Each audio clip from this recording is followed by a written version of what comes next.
Alain de Benoît, nous vous retrouvons pour une deuxième émission, toujours chez vous, dans votre maison des Yvelines. Vous nous recevez cette fois pas dans la bibliothèque, mais dans votre salon. Et nous avions esquissé à grands traits votre vocation dans les livres, par les livres, pour les livres, à travers votre jeunesse qui a été au fond assez riche de paysages. Vous avez parlé de vos vacances dans le Poitou, de votre vie dans le 6e arrondissement de Paris avec votre père, parfumeur, votre mère, des premières lectures qui vont croître et embellir, notamment quand vous entrez, là vous devenez presque adulte, vous entrez à l'université, c'est droit, Sciences Po. Vous ne savez pas très bien ce que vous allez faire en réalité. Non, j'ai fait une année de Sciences Po, je n'ai pas été au-delà, mais je ne pouvais pas tout faire. J'ai fait la faculté de droit et la Sorbonne. Voilà. Sans très bien savoir quoi faire plus tard. Il y avait une vocation. J'avais deux vocations qui se sont éveillées assez tôt. C'était soit le journalisme, soit l'enseignement. Lorsque je me remémore un peu les choses, je crois que j'avais un tempérament plus universitaire que journalistique, mais l'enseignement m'attirait moins, malgré tout. L'idée d'avoir à me répéter, de parler à des gens qui n'étaient pas forcément passionnés par ce que je leur disais, m'ennuyait un peu. Et puis j'ai eu assez tôt des relations dans le monde de la presse, donc j'ai pu collaborer à un certain nombre de journaux assez vite. Voilà. Ce qui a été décisif, au fond, c'est la politique, c'est l'engagement. Et on disait dans notre première émission que vous étiez de toute façon tenté par l'engagement, et quand on est un jeune étudiant dans les années 60, on ne peut pas ne pas s'engager. Il me semble que c'était d'abord, j'étais passionné par les idées, mais les idées, tout naturellement, me paraissaient appeler une praxis, c'est-à-dire appeler un engagement qui les prolonge et qui les incarne. Deuxièmement, lorsqu'on a 16 ou 17 ans, on ne se sent pas très modéré. Je dirais que si on se sent modéré à 16 ou 17 ans, c'est très très mauvais signe, hein, n'est-ce pas? Parce que qu'est-ce qu'on sera quand on aura 60 ou 70? Et puis enfin, il ne faut pas oublier le contexte, qui était quand même un contexte très dur, qui était le contexte on s'acheminait vers la fin de la guerre d'Algérie, qui a été un événement au fond terriblement important et dont on a du mal aujourd'hui à faire comprendre l'importance. Je crois que pour un jeune qui a 18 ans aujourd'hui, la guerre d'Algérie, c'est la préhistoire beaucoup plus que la Première Guerre mondiale. Mais à l'époque, évidemment, le quartier latin était en effervescence permanente. Je me souviens que lorsque j'étais en classe de philo, 80 ou 90% des élèves étaient membres d'un parti politique. Donc voilà. C'est vertigineux par rapport à ce que c'est devenu aujourd'hui. Et donc, j'ai hésité entre me tourner vers l'extrême gauche ou l'extrême droite. Hein. Mais c'est pas la guerre d'Algérie qui vous a décidé à aller plutôt d'un côté que de l'autre? Non, parce qu'elle était très présente, mais elle ne me touchait pas charnellement, en ce sens que je ne connaissais personne en Algérie, je n'avais pas de lien à cette époque-là avec des pieds noirs, des choses. Pour moi, c'était les îles Fidji, hein. Même si les événements, comme on disait à l'époque, étaient extrêmement présents. Alors, Nietzsche m'a plutôt tiré dans l'autre sens, et puis je dirais que, au fond, assez bêtement, un surcroît de non-conformisme. C'est-à-dire que plus de la moitié les trois quarts de mes condisciples étaient au Parti communiste, au Front universitaire antifasciste, au PSU. Et faire comme tout le monde m'ennuyait un peu. Donc j'ai décidé d'aller voir ailleurs. Il faut très peu de choses à cet âge-là. Une lecture, une rencontre. Et c'est comme cela que je me suis retrouvé à 16 ans dans les rangs de la Fédération des étudiants nationalistes, la FEN, qui était alors dirigée par François d'Orcival, qui allait faire ensuite une belle carrière qui devait l'amener à Valeurs Actuelles notamment, et maintenant même à l'Académie, enfin à l'Institut. Et j'en ai gardé un souvenir très fort, parce que d'abord tout ce que l'on connaît à cet âge-là vous marque beaucoup, surtout lorsque les conditions historiques rajoutent encore de la dureté. La fin de la guerre d'Algérie, il faut se rappeler que c'était 3 ou 4 guerres dans une seule guerre. Hein. Il y avait la guerre de la France contre le FLN, du FLN contre le MNA, de l'OAS contre le gouvernement français. Ça a fini en guerre civile. Et évidemment, j'ai vu dans cette activité des gens qui maniaient des armes, des gens qui ont été tués, des gens qui ont été torturés, des gens qui ont été emprisonnés. Quand vous avez 15-16 ans, tout cela vous frappe, évidemment. Vous dites que vous avez passé 6 ans à l'extrême droite. Oui. Oui, on pourrait dire la droite radicale. La droite radicale. Mais je dirais que la FEN avait... Vous acceptez le vocable ? La FEN avait sans doute... je ne m'attache pas tellement aux mots. Je pense que la FEN avait une personnalité particulière parmi ces mouvements dits d'extrême droite ou de droite radicale. C'était un mouvement qui attachait une importance extraordinaire à la formation des hommes, à la formation non seulement des esprits et des idées, mais également du caractère. C'était un mouvement qui se voulait absolument révolutionnaire. C'est l'époque où l'on avait même créé une maison d'édition qui s'appelait les éditions Saint-Just, ce qui évidemment n'est pas très contre-révolutionnaire. Et le but était de former des soldats politiques qui étaient totalement étrangers au système, on disait à l'époque au régime. Et j'ai pu voir par la suite à quel point cette école militante avait pu former et marquer les esprits 30 ans, 40 ans, 50 ans après. D'autant que vous viviez ensemble d'une certaine façon. Il y avait une sorte de... Ces membres de la fête, de l'équipe dirigeante, oui, de la Fédération des étudiants nationalistes, plus ou moins du même âge.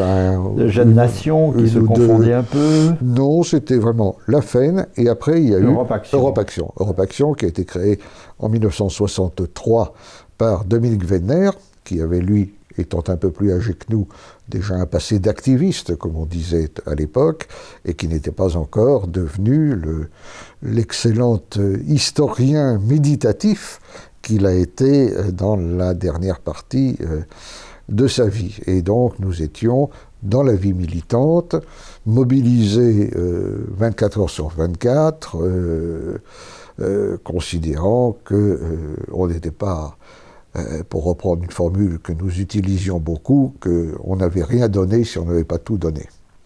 Mais il y avait une atmosphère assez communautaire. Où il y avait une vie communautaire, il y avait des camps-écoles, une sorte d'université d'été avant la lettre, il y avait des voyages, il y avait le fait qu'on vivait, c'était encore l'époque où presque aucun d'entre nous n'était marié, donc il n'y avait pas de vie conjugale, de vie de famille. C'était vraiment le groupe militant très dur, très révolutionnaire, très exigeant.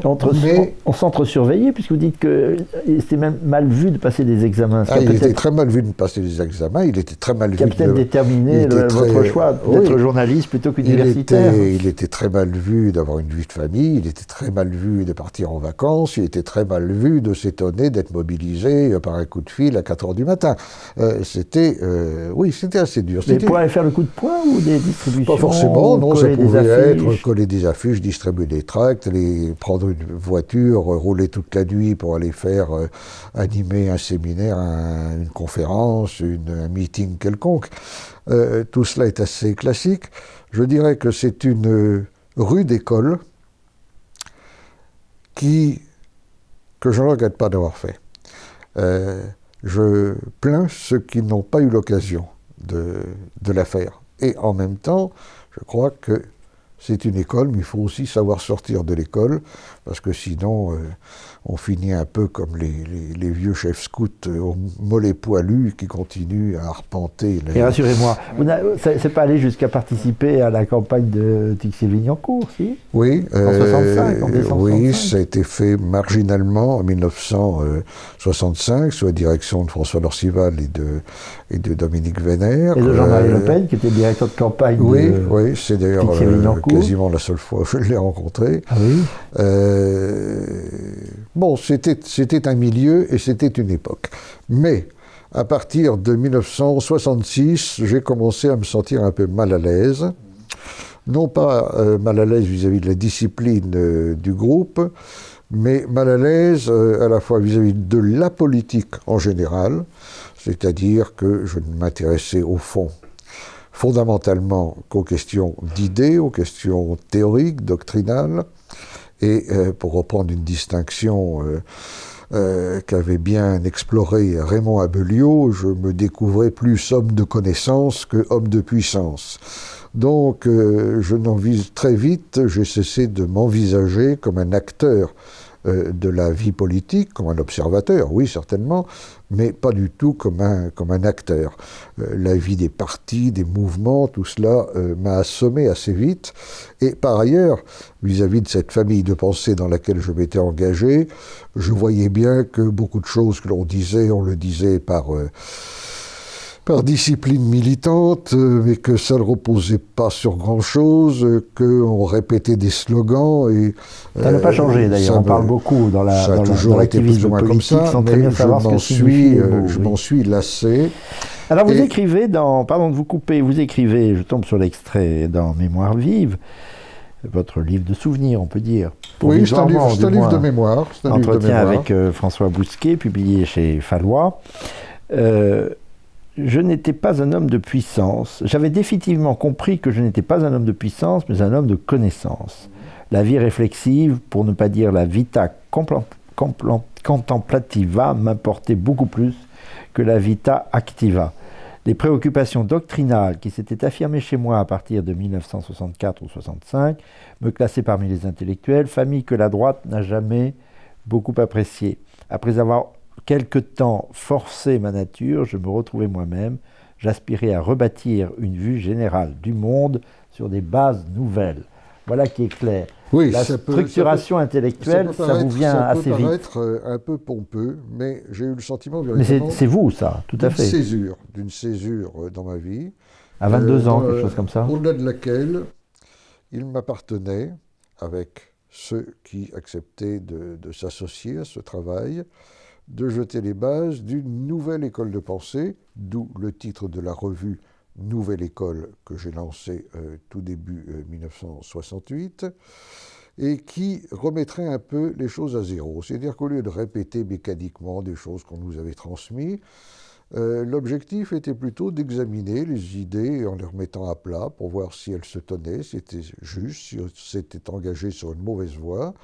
Et puis, petit à petit, de faire l'inventaire de tous les secteurs du savoir, de la connaissance, de la pensée, de façon à proposer une vue du monde global qui puisse servir de boussole dans le monde où nous étions, compte tenu du moment historique dans lequel nous nous trouvions. Alors évidemment, c'est très ambitieux.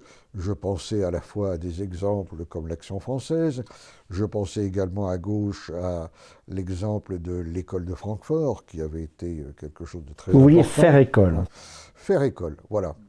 Et donc, c'est dans ce contexte que, au tournant de 67-68, avec quelques amis, nous avons d'abord lancé la revue Nouvelle École, mis en place une association, le GRES, Groupement de recherche et d'études pour la civilisation européenne. C'est vous qui avez trouvé le nom, je crois. Honnêtement, je crois que oui, mais je ne suis plus tout à fait certain. L'acronyme, évidemment, GRES, nous rattachait à l'Antiquité dont nous avons déjà parlé, et les termes étaient clairs, c'était un groupement, ce n'était pas un parti ni un mouvement, c'était en vue de la recherche et de l'étude, et non pas de l'activisme, pour la civilisation européenne. Peut-être aurait-il fallu dire culture européenne, qui aurait peut-être été un meilleur terme, mais quoi qu'il en soit, ça a été lancé. Et puis, ça a été le début de ce qu'on devait appeler, une dizaine d'années plus tard, très exactement en 1979,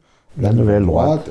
Appellation, expression qui n'est pas au départ une autodésignation, que je n'ai jamais complètement appréciée pour différentes raisons, mais enfin qui a été donnée par les médias pour désigner ce courant pour de le commun pensée. des mortels, Alain de Benoît, Grèce ou Nouvelle École quelquefois, et très souvent Nouvelle Droite. Oui, bien ça sûr, vous colle à la bien peau. sûr, ça ne me scandalise pas. Je trouve simplement que ce terme a un double inconvénient.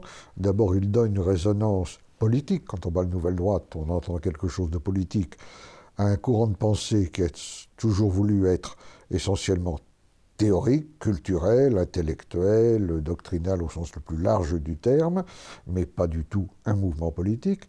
Et d'autre part, que la référence à la droite, fût-elle nouvelle, nous enfermait, me semblait-il, dans une catégorie dont je pressentais qu'elle rentrait dans un clivage appelé à disparaître, du moins telle était mon opinion. C'est la raison pour laquelle j'aurais préféré un terme comme nouvelle culture, mais nouvelle culture c'est tellement vague Vaste programme. que ça ne veut plus dire grand-chose.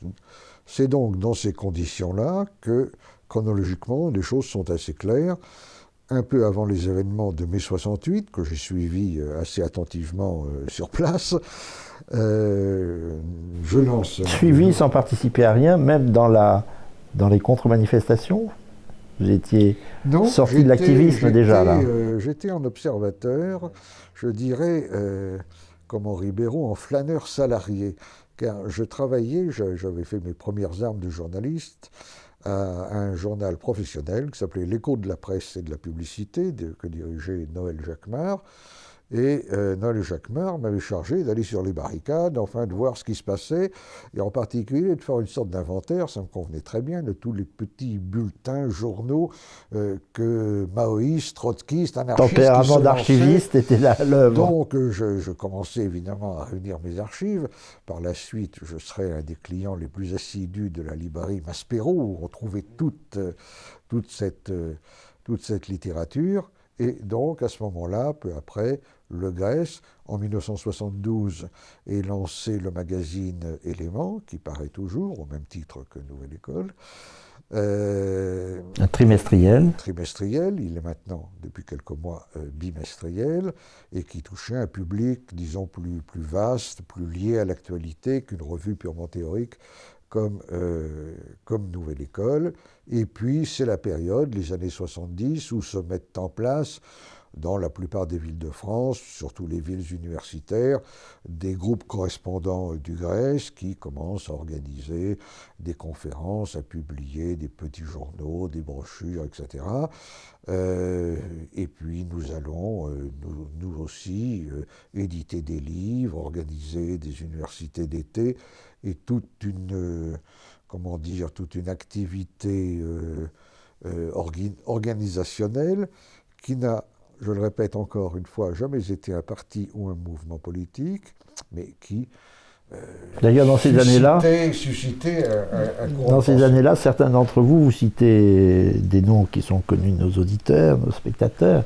Yvan Blot, Le Gallou viennent vous voir en disant il faudrait peut-être se présenter à des élections ou devenir un parti politique, mais vous les éloignez. Très vite, quelques membres ou responsables du Grèce ne se satisfaisaient pas d'un travail purement culturel. Ils auraient voulu trouver un moyen de faire de la politique, notamment par le biais de l'entrisme. C'était le cas, effectivement, des personnes que vous avez citées. On pourrait citer Madelin qui lui l'a fait, Longuet, que vous avez connu un peu avant. C'est très différent, parce que Madelin et Longuet, vous les avez connus à Europe Action. Je les ai connus à la FEN. Ils étaient à la FEN. Ils n'ont jamais été dans ce qu'on a appelé la Nouvelle Droite. Dans le cas de Jean-Yves Le Gallou et d'Yvan Blot, c'était le cas en effet, mais eux, qui avaient fait Sciences Po, l'ENA, etc., voulaient plutôt faire de la politique, rentrer chez les gaullistes ou chez les centristes pour essayer de faire un peu d'agite propre à l'intérieur de tout cela. Et c'est là où ils ont choisi de lancer le Club de l'Horloge. Et ça vous a jamais tenté, cette marque? Ce qui ne m'a jamais tenté, je me suis toujours efforcé de maintenir le cap pour plusieurs raisons. Certainement une raison de tempérament, bien sûr, mais également la conviction que le travail d'idées et le travail politique font rarement bon ménage. Hein. Les hommes politiques, surtout à notre époque, regardent les idées de très loin, ils sont généralement d'ailleurs pour la plupart tous plus ou moins incultes, et d'autre part ils voient bien que les idées divisent, parce que plus vous affinez vos idées, plus vous adressez à un petit nombre de gens. Eux ils sont dans la logique inverse, qui est celle de rassembler, de regrouper. Donc moi j'ai toujours raisonné plutôt dans l'image de la bouteille à la mer, hein. C'est-à-dire qu'on fait un travail culturel, on le publie, après, ce qu'il en advient, on voit. Vous avez voulu faire école, disions-nous, mais cette école avait de grands ancêtres, en tout cas des maîtres à penser. Arrêtons-nous sur 2 ou 3 d'entre eux. Vous avez cité Dominique Vénère, qui, je crois, a apporté beaucoup à ce courant. 3 choses au moins. La prise en compte d'une dimension biologique dans l'analyse de la vie des sociétés, l'illustration du thème européen qui dépasse le cadre national, ça a été, on y reviendra, un des grands engagements de votre vie, l'Europe, et puis ça va de pair d'ailleurs, le culte de l'Antiquité grecque et latine. Ça, c'est Dominique Vénère qui l'apporte. Oui, mais cela, il l'apporte, effectivement, je le raconte dans mon livre, tout à fait en détail, mais il l'apporte à l'époque d'Europe Action. Dominique Vénère n'a pas rejoint la Nouvelle Droite. Lorsque Europe Action a disparu, que cette expérience politique s'est terminée, moi je me suis dirigé vers un travail intellectuel. Lui s'est complètement retiré. Il s'est consacré à des livres, très remarquables d'ailleurs, consacrés surtout aux armes, à la chasse, et par la suite à des livres d'histoire. Ce n'est que beaucoup plus tard qu'il est revenu à un travail plus, je dirais, de définition plus générale, avec des livres, encore une fois, très très très beaux. J'ai gardé toujours avec lui une grande amitié, même si on n'a pas toujours été d'accord sur tout, loin de là. Moi, je m'étais rallié à une conception plus gaullienne du monde, alors qu'il persistait dans un anti-gaullisme acquis à l'époque de l'Algérie. Bon, pas faire l'inventaire. Mais vous voyez régulièrement, vous avez continué à vous voir régulièrement. Je le voyais, oui, 1 fois ou 2 par an. On ne s'est jamais complètement perdu de vue. On enjambe un peu, mais je sais que sa mort, qui a été très spectaculaire et voulue telle qu'elle fut, vous a beaucoup bouleversé. Elle m'a beaucoup bouleversé, elle ne m'a pas surpris, car je savais que c'était son intention. Mais cette mort, qui a été à l'image de sa vie, c'est-à-dire de rester fidèle à l'image qu'il entendait donner de lui-même, d'abord je l'ai trouvé admirable. Je sais qu'il y a des gens pour qui le suicide est une lâcheté. Moi je trouve que pour faire ce qu'il a fait, il a fallu un immense courage dont je ne suis pas sûr que je serais personnellement capable. Et, vous vous posez la question ? Parfois. Et évidemment, ça a fait remonter à la surface, sa mort, beaucoup de souvenirs déjà fort lointains, mais c'est la raison pour laquelle j'ai tenu à accepter l'invitation qui m'avait été faite de prendre la parole pour sa mort. Mais encore une fois, Dominique Vénère, il avait son propre il a eu son propre itinéraire qui ne s'est pas confondu avec celui de la Nouvelle Droite. Louis Rougier, on peut en dire autant ? Alors Louis Rougier, c'est différent, il a beaucoup compté. Louis Rougier est un personnage que j'aimais beaucoup, que j'ai beaucoup respecté, qui était d'une gentillesse extrême, de ce type de gentillesse qui tend aujourd'hui tout à fait à disparaître. Il avait une œuvre très riche, à la fois de philosophe, d'historien des religions, de constitutionnaliste.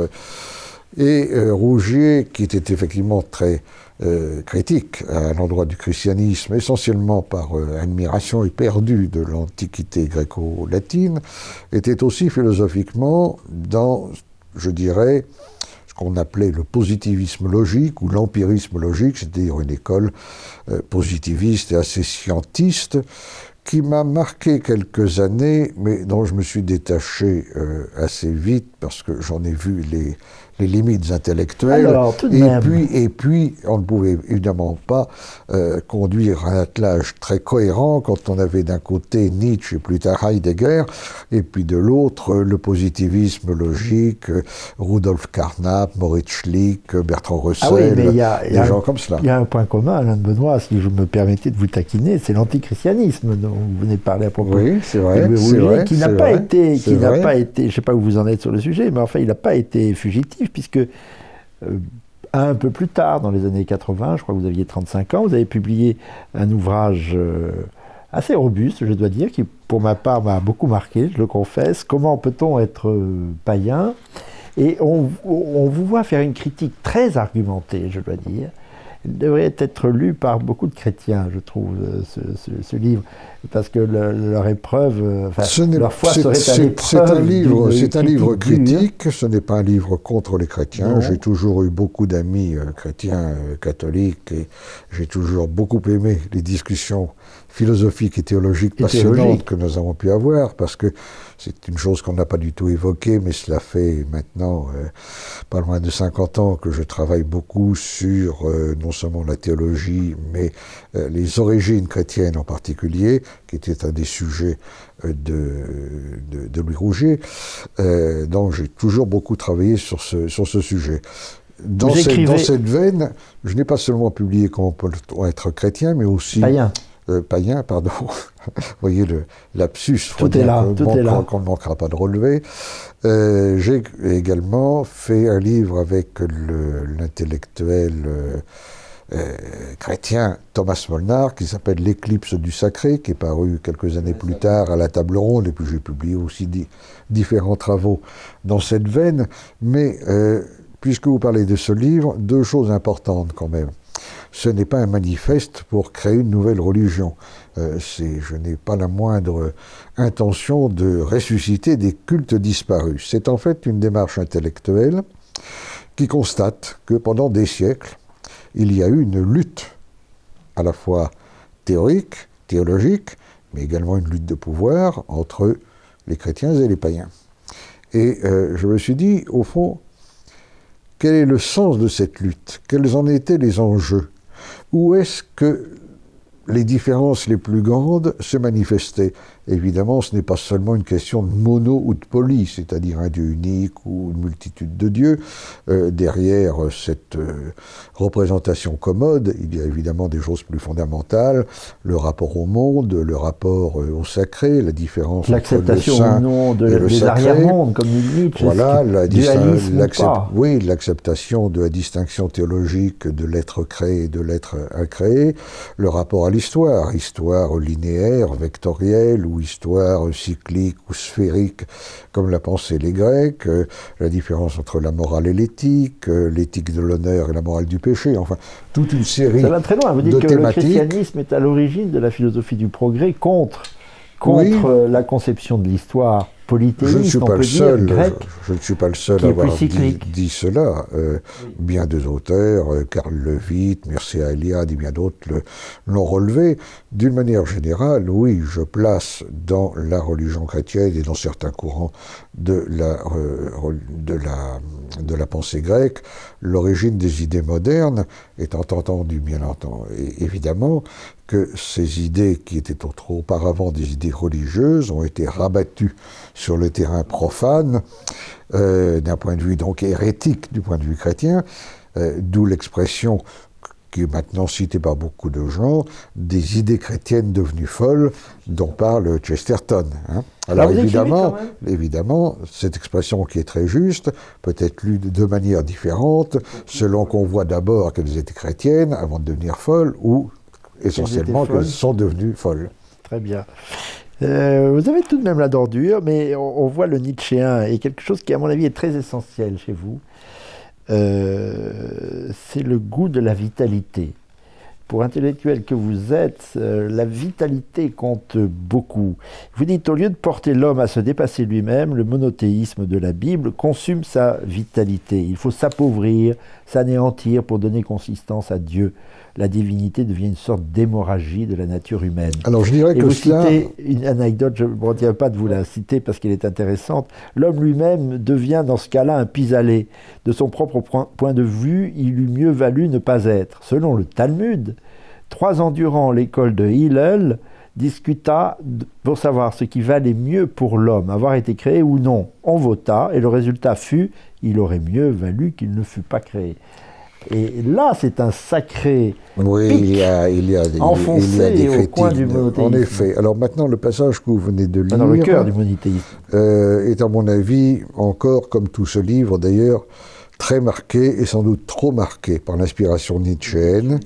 Il est sûr que Nietzsche a été un auteur que j'ai énormément pratiqué, qui m'a beaucoup influencé et qui m'a paru longtemps indépassable.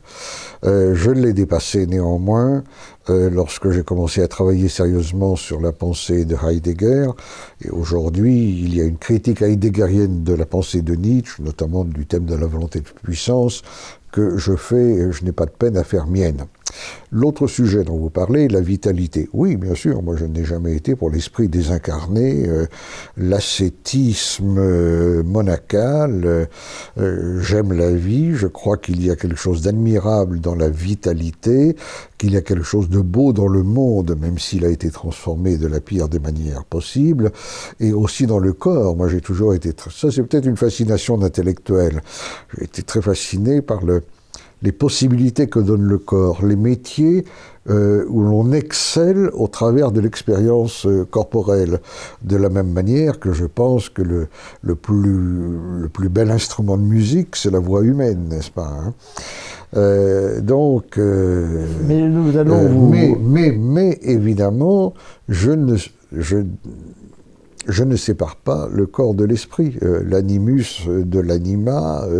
Je refuse tous ces découpages du monde et de l'arrière-monde, de l'âme et de l'esprit, du corps et de l'intellect. Pour moi, tout cela, c'est une unité. Hein. De ce point de vue-là, je suis tout à fait la cohérence moniste. est parfaite, y compris avec une dimension morale. À quoi renvoie la vitalité et le goût de l'unité du corps et de l'esprit. Vous parliez, nous allons vous quitter là-dessus, d'ailleurs on vous retrouvera bientôt pour la suite de vos aventures intellectuelles, mais dans toute cette période de la jeunesse, vous n'en parlez pas, mais il y a beaucoup de femmes.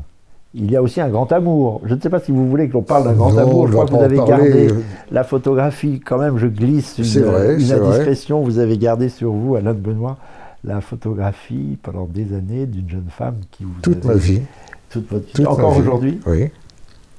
Qui vous avait séduit lorsque vous aviez à peine 20 ans. Le problème, c'est ce que je le dis dans mes mémoires au début. Moi, je valorise par-dessus tout l'émotion. Quand il n'y a pas d'émotion, ça ne vaut rien. Mais en même temps, ce qui me frappe, c'est qu'on ne peut pas communiquer les sentiments dans ce qu'ils ont de plus fort. On peut donner une description superficielle ou publier ces petits romans nombrilistes qui remplissent aujourd'hui les têtes de gondole. Mais dire ce qu'est la plénitude d'un amour, d'une déchirure, n'est-ce pas? Ça ne se communique pas. Heureusement d'ailleurs, si on avait une totale empathie, la vie deviendrait insupportable. Donc j'ai eu effectivement, comme beaucoup de gens dans ma jeunesse, un premier amour qui était un grand amour et qui était une emprise sur mon esprit toute ma vie durant. Par la suite, oui, il y a eu beaucoup de femmes, mais je ne vais pas raconter ma vie privée. Je dirais seulement que c'est certainement aux femmes que je dois à la fois mes plus grandes joies et mes plus grandes peines. C'est en ce sens qu'elles sont fatales. Vous savez, il y a le mythe de la femme fatale. Moi, je crois que toutes les femmes sont fatales. C'est en cela qu'elles sont importantes. Hein. Très bien, fatale, on voit bien. C'est le fatum, c'est la destinée. Que vous n'êtes pas le pur esprit ou l'esprit désincarné que l'on voit trop souvent en vous, et je vous remercie de nous avoir parlé de cet aspect des choses. Nous reprendrons la suite de votre vie. Nous parlerons de votre mariage d'abord, je crois que c'est en 1972, et puis de vos aventures intellectuelles à partir d'éléments qui est en place, nouvelle école, bien entendu la Nouvelle Droite. Et cette suite d'aventures nous permettra de nous retrouver bientôt, mais cette fois dans votre bureau à Paris, et non plus dans votre appartement des Yvelines, votre maison des Yvelines. Nous sommes très heureux de vous avoir retrouvé. Ça sera avec plaisir, cher Paul-Marie.